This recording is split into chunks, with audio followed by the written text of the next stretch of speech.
I am a Moeckel Ponder and a rock ponder. I live at the intersection of the two ponds. And I'm part of an organization called the Friends of Moeckel Pond. And we're trying to raise the funding and perform the actions that are necessary in order to restore the pond through the reconstruction of the dam.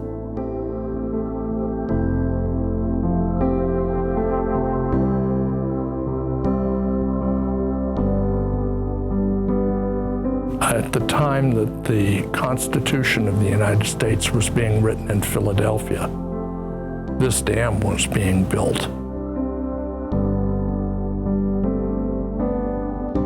Mills like the Moeckel Pond Dam or the Simpson Mill Dam certainly predate the Industrial Revolution of the Lowell Mills and subsequently later the Lawrence Mills. But those mill structures were a huge part of the immigrant history and the economic history of the Merrimack Valley.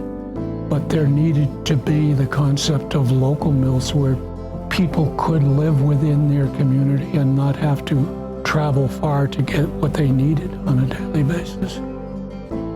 In the early 1700s, Alexander Simpson came from Scotland. He was actually of Irish descent. And his cousin William came also. They played pivotal roles in the creation and operation of this dam and mill. The grandson of William, Joseph, became the builder. He was the millwright who organized a team of people from the town of Windham and the town of Pelham, and together the dam was built and the mill was built in 1778. T.W. or Thomas Simpson took over operations. Thomas was the descendant of Alexander, and they operated this mill all through the 1800s. The rocks they moved with no power equipment. The concepts of building a mill and making wheels turn with the force of water, with no electricity and no gasoline engines. It's just totally fascinating. The sense of history, why the town existed, how the town existed, what life was like, how did this grow from a small parish community dependent on a local mill into a thriving community today.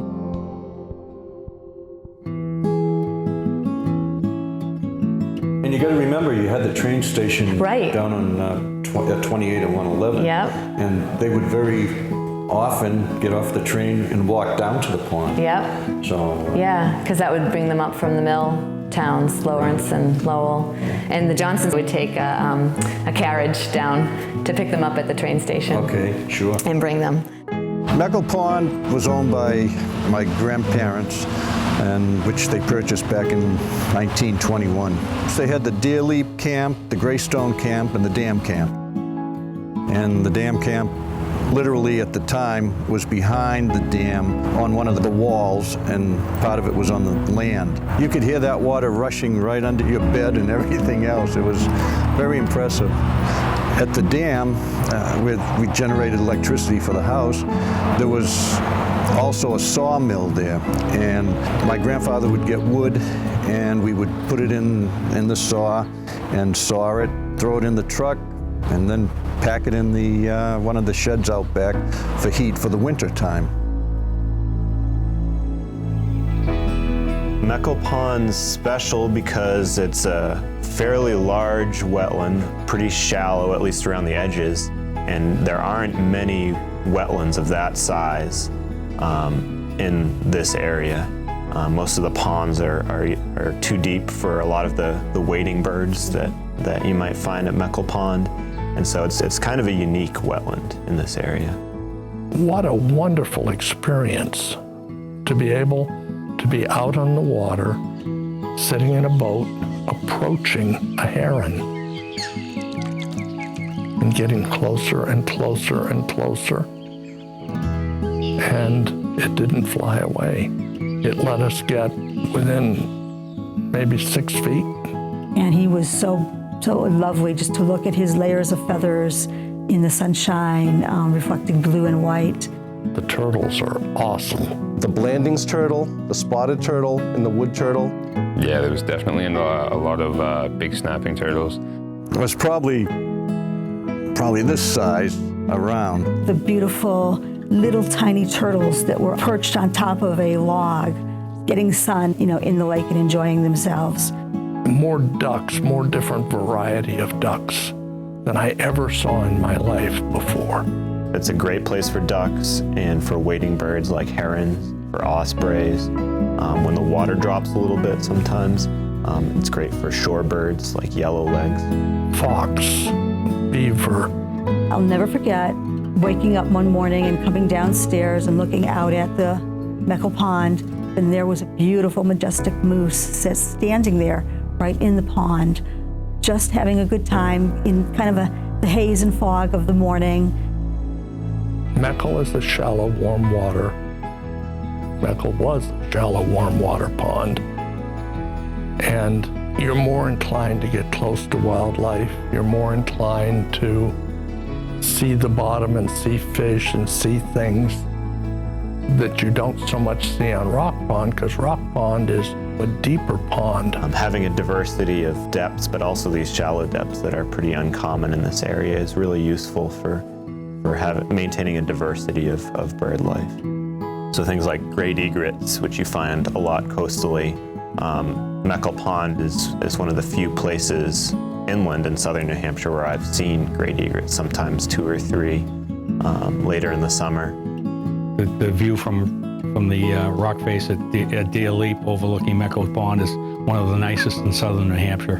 A beautiful outcropping of rock looking over a crystal blue shimmering lake that you would observe from either the lake itself, or you could walk the trails and go up above the lake and enjoy looking at it from the top down. Before I could drive, my parents would take me there, and we'd usually go to the Deer Leap natural area. So we'd hike in, and we'd get out to that beautiful rocky promontory and look out over the pond. And that was always, first of all, it's a beautiful spot, right?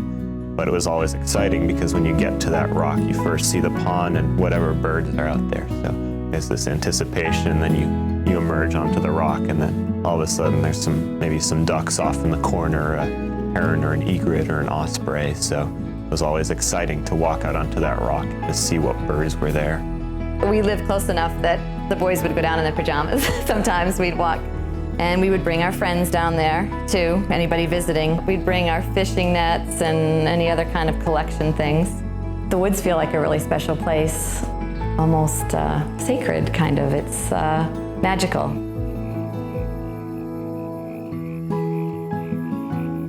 The impression that water and being able to chase crayfish or drop a homemade hook on a string into water in hopes of catching a fish, you make that impression on your children. You will change their lives. It was a couple weeks after we moved here. We went down to the pond, and off to the right of the bridge, there's a little passageway or whatever, and we went fishing off the little rock there, and I caught my first sunfish. And that was just, the adrenaline was there. It was really fun. It was a great experience, and I knew I wanted to do that a lot.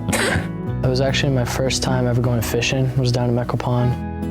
My dad brought me and my sister down there, and we went fishing right off the bridge. So it was a lot of fun. It was like a good first experience. And in all honesty, I can't really think of too many other places in Wyndham that there are to just go fishing like that, like offshore, and just be able to catch fish like there was at Moeckel. We got bass, we got pickerel. We used to go down with our nets and catch little turtles and frogs and the crayfish.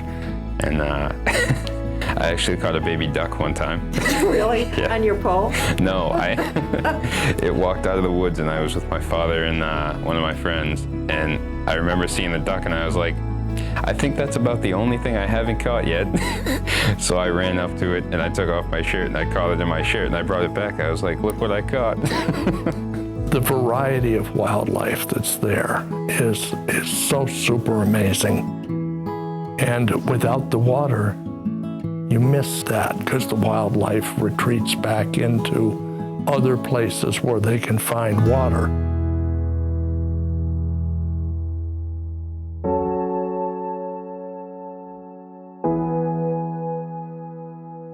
The dam went into disrepair such that it was considered, even though a low-grade hazard, a hazard nonetheless, and that the dam needed to be breached. You had heard that for a long time. There had been talk of that over time. And I guess people also talked that it would be a fairly quick fix, that it had been fixed before and it could be fixed again, and someone would fix it. The illustrious someone would fix it, and it would be short money and not to worry. And then one day, the water was gone. In 2010, because of two things. One, a crack in the dam, and the other because the Dam Bureau in Concord could not identify a single person responsible for the dam. It became necessary to drain it for safety reasons. On the day they took the boards out and drained the water, my God, it was like you lost a friend. I mean, it just really wasn't right.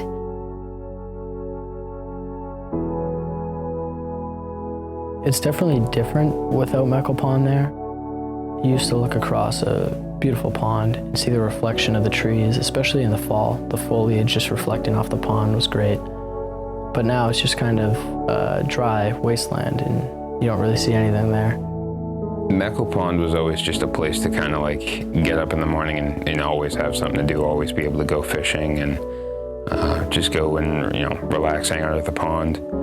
And as soon as it was kind of gone, all the water was drained. There was, you couldn't really fish there because all the fish had gone downstream, and just the weeds started to grow, so it wasn't as beautiful. So, I mean, a lot of the memories that I had going down there and being able to fish were just kind of taken away when it was gone. We had found a trail up to Deer Leap, and so that was right before the pond was drained. And so we went up there probably 2 or 3 times before the pond had been drained. And it was just a really amazing view across the entire pond.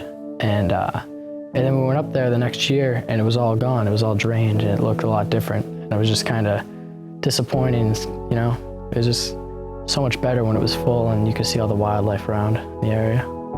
It's just a shame, in all honesty. We'll go up to Deer Leap and we'll look off the edge, and what used to be water is now all weeds and just dirt banks. And it's a little upsetting.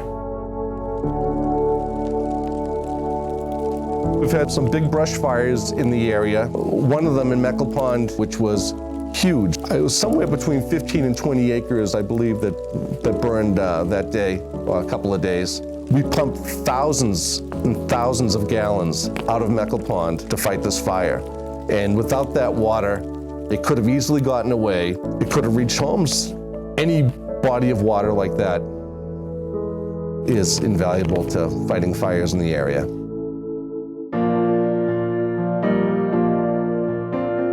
You raise money and you give the effort, the money you raise, and they're always thankful.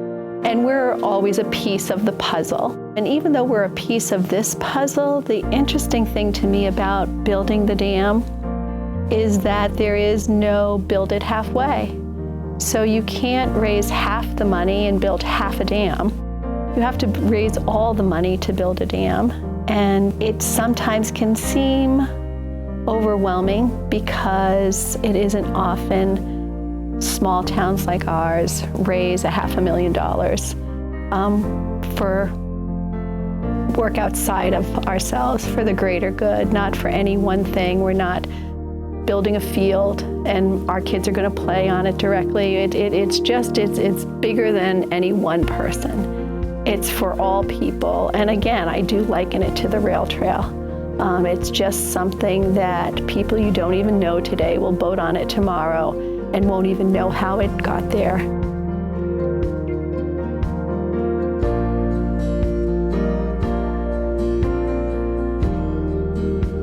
There's value in the history. There's more value yet to come in putting the water back in that dam. And just the idea of being able to look across the pond when it's full and see the wildlife it attracts. The idea that now it's going to be open to the public. It's been private and no trespassing for years. But the idea that there's now a launch where people can launch canoes and kayaks, people can fish the pond. This is a phenomenal research. It's too much of a treasure to just leave in the condition it's in right now. And it's not just about the ecosystem and about the water. It's really about the fabric of our community. This is something that, if restored, just adds that one more element to making our town the special place that it is. I'm hoping that they keep it alive so we can be able to see more wildlife and keep it there, so it's not just swamp and mud. I look forward to the fishing again.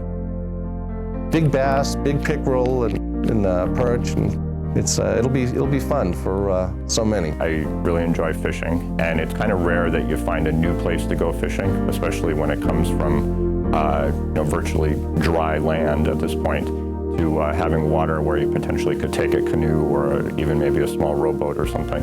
I'm one that enjoys people having recreation, and I'd love to see canoes and kayaks in there.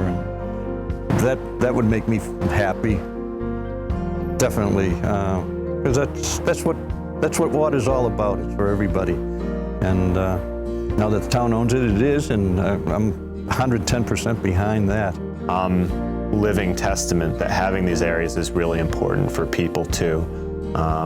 Moeckel Pond, amongst other places in town, were what really started my interest in birds, and that has led to a career studying birds and ornithology. So without places like that, then there's nowhere to sort of spark and foster that sort of interest among young people in Windham, and older people as well who might get interested in birds or the natural world in general. If you don't have those places, then that's not possible. Well, I volunteer to help out my community. Those duck boxes being put into the pond, it's just kind of like a stepping stone towards the bigger picture. Once we get the water in there, then the fish will return and the ducks will come back and they'll have somewhere to stay. And since the water's there, then we can use it to kayak or boat. The beautiful view will come back. It'll all just kind of fall into place is what I'm hoping. We're at the point now where we have the option to restore this to what it once was. And it's a great opportunity because that will bring back a part of Windham's history and experience for all. The dam is not coming back the way it used to look, but to at least have the pond there and the history behind it available be very significant.